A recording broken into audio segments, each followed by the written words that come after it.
होने पाए। आप वो समझदार लोग हैं।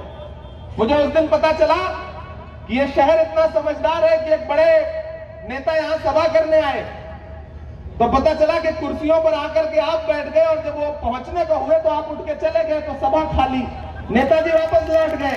ये है, यहाँ का आदमी इतना समझदार है, शाह आलम के बच्चे इतने तेज तर्रार हैं कि सलाम करता हूं आपको। यहाँ का एक बच्चा इंटरव्यू देने गया, तो सामने जो इंटरव्यू ले रहा था उसने उससे मजाक में कहा, ये बताओ अगर तुम जंगल में जा रहे हो और शेर आ जाए तो क्या करोगे? तो लड़का शाह आलम का था, उसने कहा पेड़ पे चढ़ जाऊंगा। बोले अच्छा तुम नदी पार कर रहे हो, शेर आ जाए तो क्या करोगे? तो फिर उसने कहा पेड़ पे चढ़ जाऊंगा। तो इंटरव्यू लेने वाले ने कहा यार कमाल है, तुम हर जगह पेड़ ला देते हो। तो लड़के ने कहा आप भी तो हर जगह शेर ला दे रहे हो। तो ये है शाह आलम। यहाँ के लोग जानते हैं कि किससे कैसे निपटना है। लेकिन मैं एक बात आपसे कहना चाहता हूं मेरे भाई, इस बड़ी लड़ाई में आपको साथ तो देना पड़ेगा। लोग आपके बीच में आएंगे, बताएंगे कांग्रेस ने आपके लिए कुछ नहीं किया। मैं आपसे पूछना चाहता हूं, अपने जमीर की आवाज पर बोलिएगा, अपने दिल पे हाथ रख करके मुझे बताइएगा कि जब जब आप परेशानी में हुए हैं, जब जब आपको जरूरत महसूस हुई है, तब तब शैलेश परमार आपकी चौखट पे खड़े रहे या नहीं खड़े रहे? खड़े रहे हैं, मैं जानता हूं। तब तब शहजाद आपके चौखट पे खड़े रहे या नहीं खड़े रहे? अरे आप तो वो लोग हैं जिनका इस बात पर ईमान है कि मजदूर का पसीना सूखने से पहले उसकी मजदूरी दे दी जाए। आप इस बात पर ईमान रखने वाले लोग हैं। तो अगर शैलेश भाई ने, शहजाद ने आपके लिए हमेशा अपना खून पसीना बहाने के लिए खड़े रहे, तो फिर आपका भी फर्ज बनता है कि जब पूरी भाजपा लगी हुई हो, और सिर्फ भाजपा नहीं लगी हो बल्कि भाजपा के दोस्त भी लगे हो वोट काटने के लिए, तब आपको और मजबूती के साथ शैलेश परमार के साथ खड़ा होना पड़ेगा और इन्हें जिताना पड़ेगा। और मुझे पूरा यकीन है आप जिताएंगे। मैं तो बस चला आया हूं आपसे अपील करने के लिए, मैं तो फर्ज अदायगी करने आया हूं। मैं जानता हूं कि शैलेश भाई को आप कम से कम 50,000 वोटों से जितवाने जा रहे हैं, इसमें कोई दो राय नहीं है।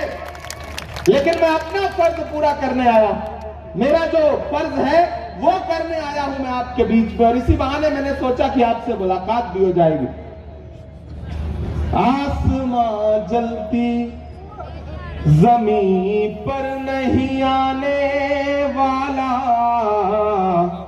माइक थोड़ा सा बेहतर कर दे, और बीच में जो बच्चे बैठे हैं वैसे चुप हो जाएं जैसे आजकल अडवाणी जी चुप रहते हैं। थोड़ा सा बेहतर कर लें।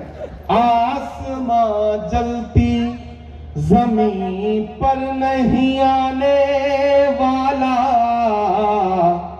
आसमां जलती जमीन पर नहीं आने वाला। अब कोई और पैगंबर नहीं आने वाला, अब कोई और पैगंबर नहीं आने वाला। अपने काबे की हिफाजत तुम्हें खुद करनी है, अपने काबे की हिफाजत तुम्हें खुद करनी है। फिर अबाबिलों का लश्कर नहीं आने वाला, फिर अबाबिलों का लश्कर नहीं आने वाला, फिर अबाबिलों का। एक मुश्किल वक्त है, एक बड़ी लड़ाई है। सामने जो दुश्मन है वो बहुत शातिर है, वो समझदार है, और सियासत में आपको भी समझदारी के साथ फिर उतरना पड़ेगा।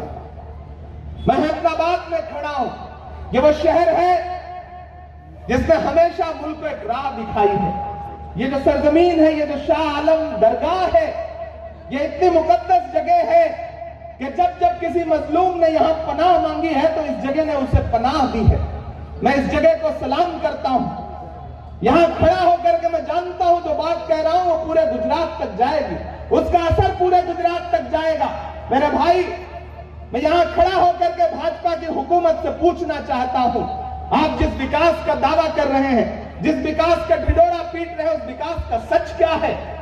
हमें बताइए उस विकास का सच क्या है। यहां नौजवान भाई खड़े हैं, आप मुझे बताइए कि जब आप किसी एग्जाम के लिए पर्चा भरते हैं नौकरी पाने के लिए, जब आपको लगता है कि ये पर्चा मैं दूंगा, ये पेपर मैं दूंगा और पास कर गया तो नौकरी मिलेगी, तो जिस दिन एग्जाम होता है उससे पहले ही आप पर्चे लीक हो जाते हैं। यह है गुजरात के विकास का सच। गुजरात के विकास का सच यह है कि यहां हिलाने पर पुल टूट जाता है। मोरबी में 135 लाशें बिछी थी और टीवी चैनलों पे नैरेटिव बनाया जा रहा था कि लड़के पुल हिला रहे थे इसलिए टूट गया। यह है गुजरात के विकास का सच। यहां से ट्रेन चलती है, मोदी जी हरी झंडी दिखाते हैं, आगे जाकर के जब भैंस से लड़ती है तो भैंस नहीं मरती, ट्रेन का इंजन टूट जाता है। यह है गुजरात के विकास का सच। यहां भाजपा की सरकार सड़क बनवाती है, उनके मंत्री उद्घाटन करने के लिए सड़क पर नारियल फोड़ते हैं तो नारियल नहीं फूटता, सड़क टूट जाती है। यह है गुजरात के विकास का सच। और गुजरात के विकास का सच तो यह है कि देश के लाल किले पर खड़े होकर के आदरणीय प्रधानमंत्री नरेंद्र मोदी जी महिला सुरक्षा और महिला सम्मान की बातें करते हैं, भाषण देते हैं। उधर वो भाषण दे रहे होते हैं और उसके चंद घंटे के बाद इसी गुजरात में भारत की एक बेटी बिल्किस बानो के 11 बलात्कारियों को रिहा कर दिया जाता है। यह है गुजरात के विकास का सच। शैलेश भाई, मैं तो हिंदी का विद्यार्थी रहा हूं, मैं संस्कृत का एक सूत्र वाक्य पढ़ता रहा हूं कि यत्र नार्यस्तु पूज्यन्ते रमन्ते तत्र देवता। जहां नारियों की पूजा होती है वहां देवता निवास करते हैं। लेकिन आज हालत ऐसी हो गई है, प्रधानमंत्री जी कहते हैं बेटी बचाओ बेटी पढ़ाओ, लेकिन जहां नारियों की पूजा होनी थी उसी गुजरात में नारियों के बलात्कारियों की पूजा हो रही है और प्रधानमंत्री जी चुप हैं। आने वाली 7 दिसंबर से पार्लियामेंट का सेशन शुरू हो रहा है।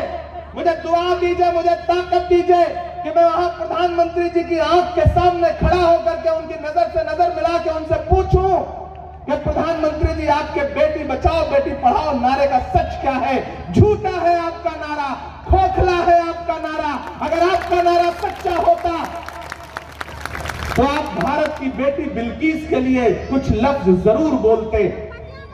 यह है इनके विकास का सच। इनका विकास ऐसा है कि गुजरात में शराबबंदी है, लेकिन 70 से ज्यादा मौतें एक दिन जहरीली शराब पीने से होती हैं। यह है गुजरात के विकास का सच। गुजरात के विकास का सच यह है कि 5233 विद्यालय बंद होने के कगार पर आ गए हैं स्कूल। यह कैबिनेट के सवाल पर, कांग्रेस विधायकों के सवाल पर असेंबली में सरकार ने बताया है कि 5233 स्कूल बंद होने जा रहे हैं गुजरात में। यह है गुजरात के विकास का सच। तो मेरे भाई, ये जो झूठ चारों तरफ झूठ फैला है, इसके खिलाफ आपको लोकतंत्र एक ताकत देता है और वो ताकत है वोट की ताकत। और उस ताकत का इस्तेमाल करना है आपको, और आप अपने यहां उसका इस्तेमाल करके शैलेश परमार को जिताएंगे। महंगाई का आलम यह है कि आटा चावल दूध दही पनीर छाछ लस्सी सब कुछ महंगा कर दिया, बच्चों की पेंसिल तक महंगी कर दी। और पिछले सेशन में जब हम लोग खड़े होकर के देश की वित्त मंत्री निर्मला ताई से पूछ रहे थे कि महंगाई क्यों बढ़ाई, तो वो खड़ी होकर के हैरत से कह रही कि देश में महंगाई कहां है। मैं चश्मदीद हूं, मैं खड़े होकर के नारे लगा रहा था सदन में और निर्मला जी कह रही थी कि महंगाई कहां है।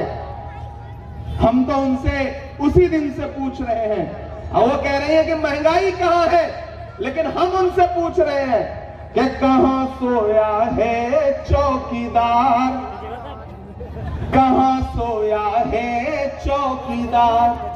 मैं किस वाले चौकीदार की बात कर रहा हूं? आप समझदार लोग हैं, आप बहुत समझदार लोग हैं, समझ जाएंगे, मुझे पता है कि कहां सोया है चौकीदार, कहां सोया है चौकीदार।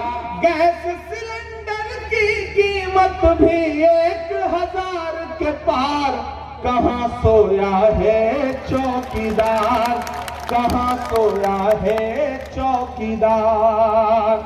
जो इधर बैठे हैं उन्हें सीधे सीधे नजर आ रहा है तो वो इस पूरी सभा में शामिल है। जो इधर बैठे हैं, बैठे क्या है, खड़े हैं, मैं उनसे भी गुजारिश करूंगा कि मैं आपको देख रहा हूं, आप भी मुझे देख ही रहे होंगे, मैं आपको भी देख रहा हूं, आप शामिल हो। ऐसा ना लगे कि आप सरकार को बाहर से समर्थन दे रहे हैं, चुपचाप खड़े हैं। ये तो बीच में दीवार है, इसके इस पार आप खड़े हैं, मैं आपको देख रहा हूं, आप भी शामिल हो जाए। इधर पीछे लोग खड़े हैं, शहजाद भी जिधर नजर दौड़ाओ आदमी ही आदमी है।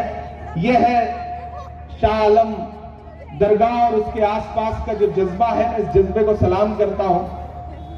यहाँ स्टेज पे जितनी भीड़ है आजकल भाजपा के नेताओं में, उतनी सामने भीड़ हो रही है, ये हालत हो गई है।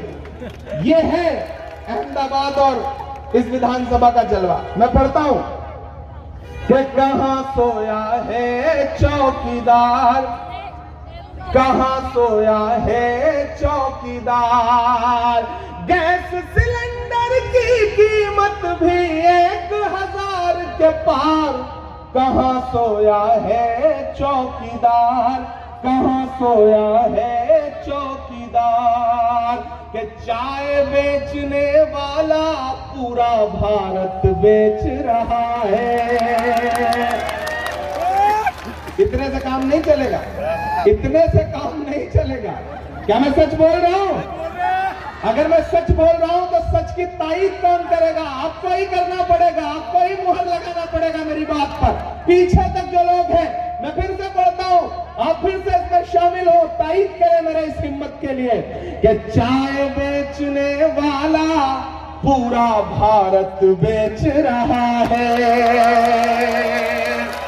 हाँ, इधर वालों ने तारीफ कर दी, इधर वाले अभी भी फॉर्म में नहीं आए हैं। मुझे लगना चाहिए कि आप आगे, जब तक एक एक आदमी शामिल नहीं होगा तब तक मुझे लगेगा कि मैं अहमदाबाद के जिंदा दिल लोगों के बीच में नहीं खड़ा हूं, जिसके लिए अहमदाबाद जाना जाता है, जिस हौसले के लिए, जिस जुनून के लिए। मैं फिर से पढ़ता हूं कि चाय बेचने वाला पूरा भारत बेच रहा है। अब लगा कि मैं जिंदा दिल लोगों के बीच में। इधर जो लोग खड़े हैं ये भी कि चाय बेचने वाला पूरा भारत बेच रहा है। इसी काम में हासिल उसे महारत बेच रहा है। रेल बिक गई, तेल बिक गया, बिका हवाई अड्डा। अब तैयार रहना, पहुंचाना दिल्ली तक कि रेल बिक गई, तेल बिक गया, बिका हवाई अड्डा। सब कुछ बिकता देख के खुश है अपने जेपी नड्डा। कि जनता महंगाई की मारी करती हाहाकार, कहां सोया है चौकीदार, कहां सोया है चौकीदार। पेट्रोल और डीजल की कीमत रही सैकड़ा मार, कहां सोया है चौकीदार, कहां सोया है चौकीदार। आप बहुत अच्छा सुन रहे हैं, बहुत अच्छे लोग हैं, बड़े जिंदा दिल लोग हैं। मुझे तो आपसे यह कहना है कि ये जो लोकतंत्र का उत्सव है ये आपको ताकत देता है। आज हमारे राष्ट्रीय अध्यक्ष कांग्रेस पार्टी के श्री मल्लिकार्जुन खड़गे जी भी अहमदाबाद में आज उन्होंने सभा की है। कल राहुल गांधी जी और मल्लिकार्जुन खड़गे जी महू में थे, डॉक्टर बाबा साहब भीमराव अंबेडकर जी को श्रद्धांजलि अर्पित करने के लिए संविधान दिवस पर। कल फिर मेरा ख्याल है शैलेश जी आपके यहाँ बहरामपुरा में आ रहे हैं ना, मुझे भी आना ही पड़ेगा। आपका आदेश है तो मैं भी कल कोशिश करूंगा कि बहरामपुरा में फिर से आऊं आपसे मुलाकात करने के लिए। तो कल आपको आना ही पड़ेगा, आना ही पड़ेगा। शहजाद ने पूरा जोर देकर के कहा, शहजाद हालांकि उम्र में मुझसे 2 साल छोटा है लेकिन शादीशुदा है तो मैं इसे अपने से बड़ा ही मानता हूं। तो भाई है वो और उसका हुक्म है तो आना ही पड़ेगा। कल मैं फिर आऊंगा, लेकिन अभी तो मैं गुफ्तगू कर रहा हूं, मैं इतनी जल्दी जाने वाला नहीं। इतनी आसानी से आपको न मैं छोड़ूंगा ना आप मुझे छोड़ेंगे, मैं जानता हूं। बड़े दिनों बाद मुलाकात हो रही है तो मैं ये कह रहा हूं कि ये लड़ाई संविधान को बचाने की है, ये लड़ाई आईन को बचाने की है। आजकल हालत यह है कि राहुल जी भारत जोड़ो यात्रा में है, लेकिन भारतीय जनता पार्टी का जितना भी नेता जो जो मुख्यमंत्री गुजरात में आते हैं उनके निशाने पर कोई और नहीं है, सिर्फ और सिर्फ राहुल गांधी है। एक वो असम के मुख्यमंत्री जी आए हैं, उनका बयान है कि राहुल गांधी के चेहरे में उनको सद्दाम हुसैन दिखते हैं दाढ़ी में। हालांकि मुझे लगता है कि वो खुद आईना नहीं देखते, वरना उनकी खुद की शक्ल जो है वो नवाज शरीफ से मिलती है, लेकिन उन्हें आईना देखना चाहिए। बिल्कुल, मैं मतलब बड़ा रिसर्च करने के बाद बता रहा हूं। और चूंकि नवाज शरीफ साहब नरेंद्र मोदी जी के रिश्ते दोस्त भी हैं, दोस्त ना होते तो नरेंद्र मोदी जी उनसे मिलने के लिए सारे प्रोटोकॉल तोड़ करके पाकिस्तान थोड़ी गए होते। दोस्त भी हैं, तो राहुल गांधी जी निशाने पर है। क्यों? आपको एक बात समझनी पड़ेगी मेरे भाई, क्योंकि भाजपा जानती है कि इस मुल्क में अगर आरएसएस की राजनीति का कोई खात्मा कर सकता है तो सिर्फ और सिर्फ राहुल गांधी और कांग्रेस पार्टी कर सकती है। एक आपके बीच में तकरीर करने वाले भाई साहब आते हैं, मैंने सुना है यहाँ की उनकी कुछ तकरीरें, मैं नाम नहीं लूंगा, नहीं आप जान जाएंगे कि मैं हैदराबाद वाले भाई साहब की बात कर रहा हूं। सरे मिंबर वो ख्वाबों के महल तामीर करते हैं, इलाजे गम नहीं करते, फकत तकरीर करते हैं। तकरीरें करेंगे और पिछली उनकी 10 तकरीरें 20 तकरीरें उठा करके देख लीजिए, उनकी तकरीरों में निशाने पर नरेंद्र मोदी नहीं होते, भाजपा नहीं होती, कांग्रेस होती है।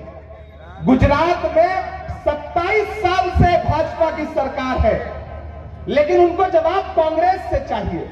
वो कांग्रेस को खत्म करने का मंसूबा लेकर के पूरे मुल्क में निकले हैं। आप मुझे बताओ गुजरात वालों, अहमदाबाद वालों, कि अगर कोई कांग्रेस को खत्म करने का मंसूबा लेकर के निकला है तो जाहिर सी बात है कि फिर वो भाजपा को तख्त पर बिठाने का इरादा भी लेकर के निकला होगा। अभी बिहार में चुनाव हुआ, गोपालगंज में गठबंधन का प्रत्याशी सिर्फ 1700 वोट से चुनाव हारा और भाई साहब की टीम ने वहां जाकर के 12,000 वोट काटे। इसलिए मैं अहमदाबाद वालों आपसे कहना चाहता हूं कि किसी झांसे में मत आइएगा। वो आपके बीच में आएंगे, कहेंगे कयादत खड़ी करो, कयादत खड़ी करो। मैं तो ये कह रहा हूं कि इस गुजरात में, अहमदाबाद में शहजाद जैसी कयादत है तो किसी नई कयादत और इधर उधर की कयादत की जरूरत क्या है? शहजाद है, वजीर पठान साहब है, उधर शैलेश है। कयादत कयादत का नारा लगाने वाले ये जो लोग हैं ना, राज इंदौरी का एक शेर है कि जागते रहना की आवाज लगाने वाला, जागते रहियो की आवाज लगाने वाला लूटने वालों को होशियार भी कर सकता है। उनके मंसूबे कुछ और हैं।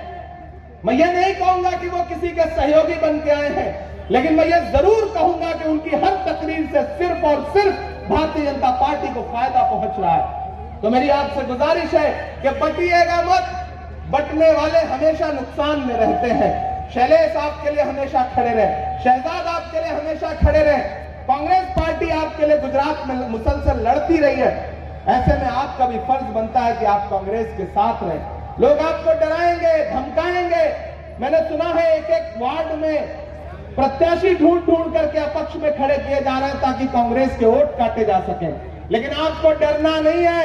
राहुल गांधी नारा देते हैं कि डरो मत, तो मैं भी उनकी इस बात को आगे बढ़ाते हुए कहता हूं कि वक्त के हाकिमों बादशाहों सुनो, जुल्म की फौज के सरबराहों सुनो, कातिलों के सभी खैर खाहों सुनो, ऐ सियासत के मगरूर शाहों सुनो, मत समझना डराने से डर जाएंगे। कोशिशें तो बहुत हुई नवाब परिवार को भी डराने की, शहजाद को भी डराने की, लेकिन ये डरे नहीं। बहुत साजिशें मेरे खिलाफ भी हुई, लेकिन मैं डरा नहीं, मैं झुका नहीं, कहीं छुप छुपा के खड़ा नहीं। जो डटे हुए हैं महाज पर, मुझे उन सफों में तलाश कर। मैं एक नज्म सुनाता हूं आपको कि मत समझना डराने से डर जाएंगे,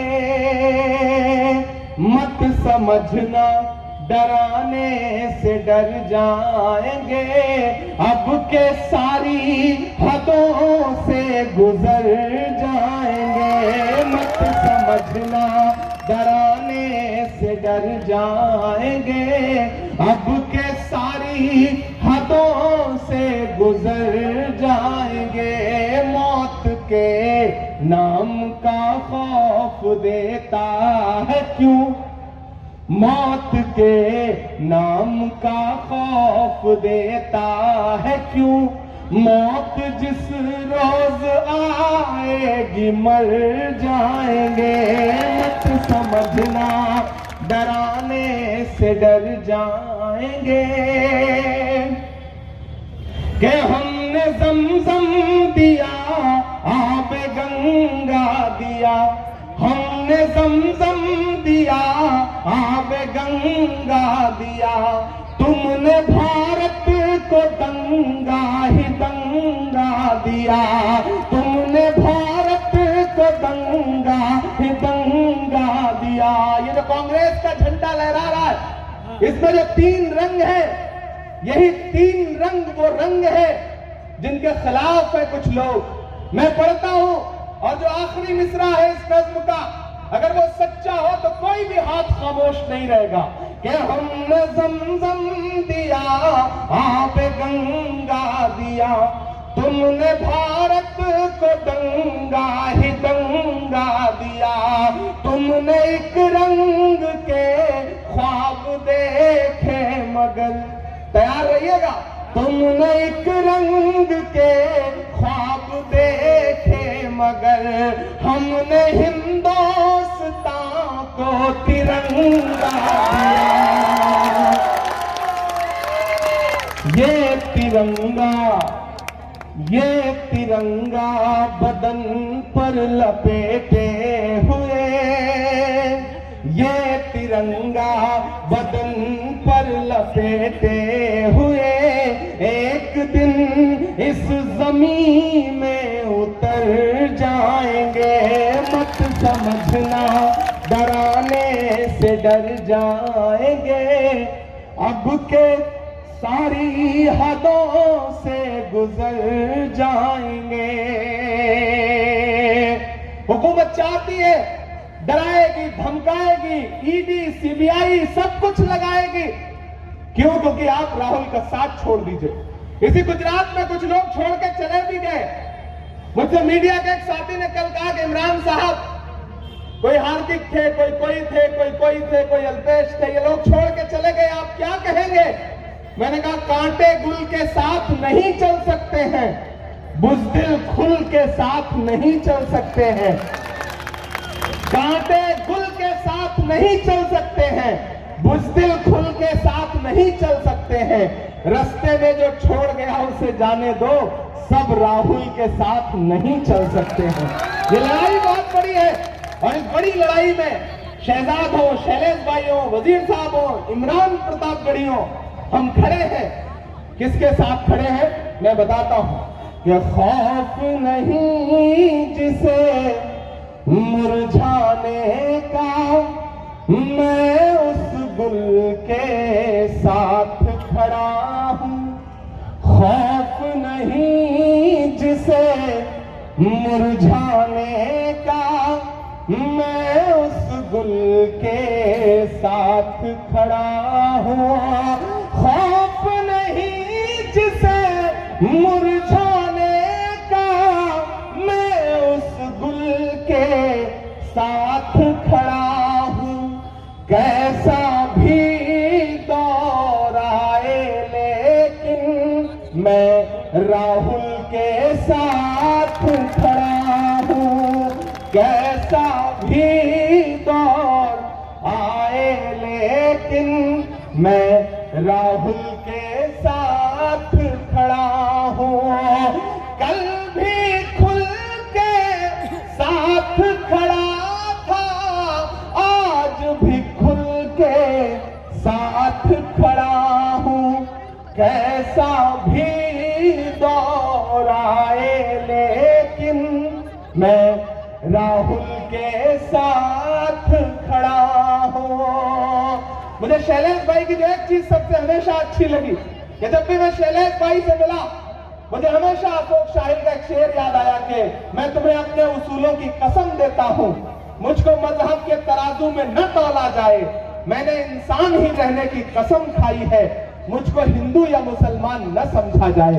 हमेशा जब भी मैं शैलेश भाई से मिलता हूं, शैलेश भाई इधर आइए, शैलेश भाई से मैं जब भी मिलता हूं, मुझे कभी नहीं लगा कि मैं किसी हिंदू से मिल रहा हूं, किसी मुसलमान से मिल रहा हूं।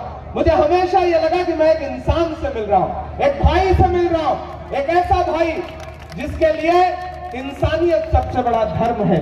और जिन लोगों ने मंसूबे बना रखे होंगे, मैं उनके लिए शेर पढ़ रहा हूं।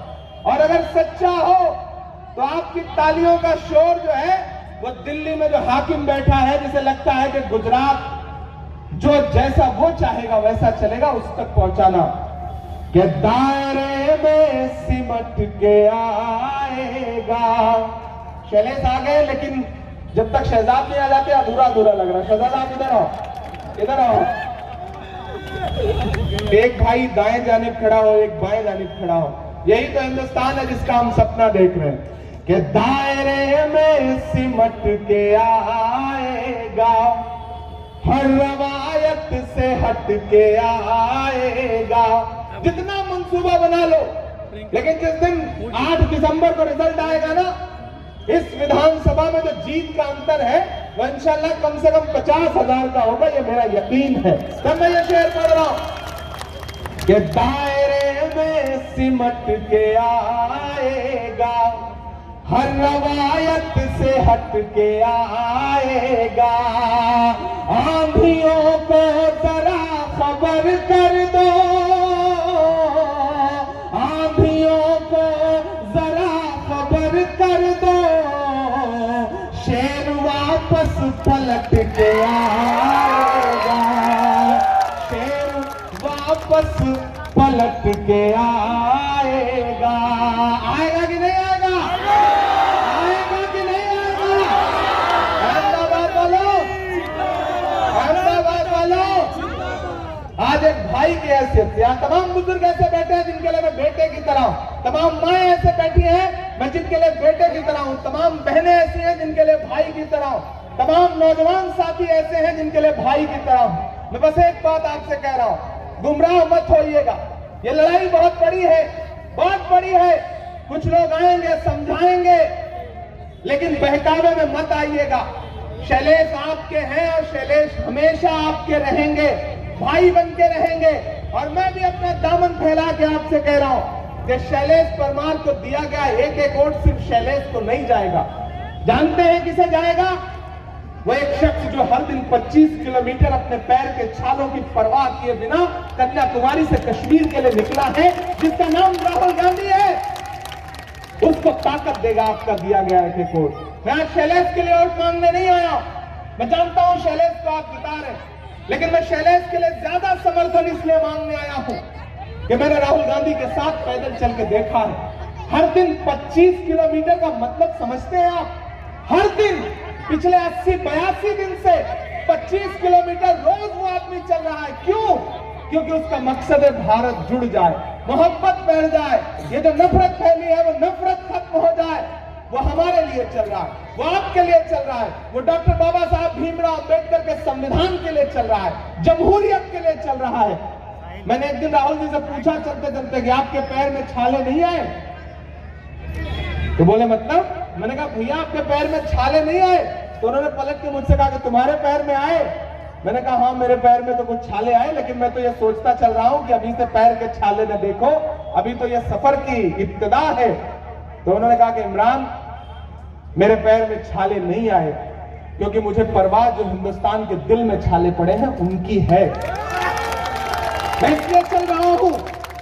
तो मैं आपसे यह कहना चाहता हूं कि कांग्रेस गुजरात में सरकार बनाने जा रही है, और आप जानते हैं कि कांग्रेस की सरकार बनी तो शैलेश परमार सिर्फ विधायक नहीं रह जाएंगे। उस सरकार में कोई बड़ा शानदार सा कैबिनेट होगा और शैलेश परमार कैबिनेट मंत्री होंगे, इसमें कोई दो राय नहीं है। तो मैं आपसे यह कह रहा हूं कि इस बार वोट देने जाइएगा तो सिर्फ विधायक मान करके वोट मत दीजिएगा कि विधायक चुनने जा रहे हैं। इतनी जोर से 2 नंबर, अच्छा बड़ा प्लान करके उन्होंने 2 नंबर दिया होगा, लेकिन उन्हें पता नहीं है शाह आलम के लोग हैं, इन्हें 2 नंबर, 1 नंबर और 3 नंबर में मत उलझाओ। ये सब जानते हैं, सारे नंबर इनको पता है, सारे खेल इनको पता है। ये सरकार की किसी साजिश में आने वाले लोग नहीं है। और मेरी माओ बहनों, मैं आपसे एक बात कह रहा हूं, अगर भाजपा की लाई हुई महंगाई ने सबसे ज्यादा किसी का नुकसान किया है तो वो आपका किया है। याद करिए, आज से 6 साल पहले जब आप आटे के डब्बे में रसोई में पैसा छुपा के रखती थी शौहर से, घर वाले से, कि बुरे दिन में काम आएगा, मुसीबत में काम आएगा, पल्लू में बांध के रखती थी कि बच्चों के काम आएगा। लेकिन एक दिन रात के 8 बजे भाइयों बहनों टीवी चैनल पे नमूदार हुए 6 साल पहले, और उन्होंने कहा कि आज से 500 और 1000 का नोट बंद। याद है कि नहीं? आपके पल्लू में जो बंधा पैसा था उसको उन्होंने छीना और छीन करके उद्योगपतियों के बैंक में डलवा दिया। उसके बाद ये अहमदाबाद है, यहां व्यापारी भी रहता है, छोटा व्यापारी रहता है। आपकी कमर थोड़ी सीधी हो रही थी, आप उस सदमे से उबर रहे थे कि फिर वो एक टैक्स ले आए जिसका नाम है गब्बर सिंह टैक्स, जीएसटी लगाई और पूरा व्यापार बर्बाद करके रख दिया। फिर उसके बाद देश थोड़ा उभरता, उससे पहले महंगाई, याद करिए कांग्रेस के शासनकाल में जो डीजल पेट्रोल 55 रुपए 58 रुपए में मिलता था, आज वो 100 रुपए के पार है। जो रसोई का तेल, रसोई गैस तो 1100 की हो ही गई, सालन बनाने के लिए, सब्जी बनाने के लिए जब आप सुबह कढ़ाई में सरसों का या खाने का तेल डालती है ताकि सब्जी बना सके तो उसके साथ आंसू भी गिरते हैं। क्यों? क्योंकि जो तेल 100 रुपए से सस्ता था, 70 रुपए में था, 80 रुपए में था, जो 200 रुपए के पार पहुंचा दिया। ये भगवान के नाम पर वोट मांगने वाले भाजपा के लोग, भगवान श्री कृष्ण का जो सबसे अच्छा खाने वाला पसंदीदा खाद्य पदार्थ है वो है मक्खन, दही, दूध, उस पर भी जीएसटी लगा दी है। भगवान के नहीं हुए तो इंसान के क्या होंगे? मेरे भाई, किसी झांसे में मत आइएगा।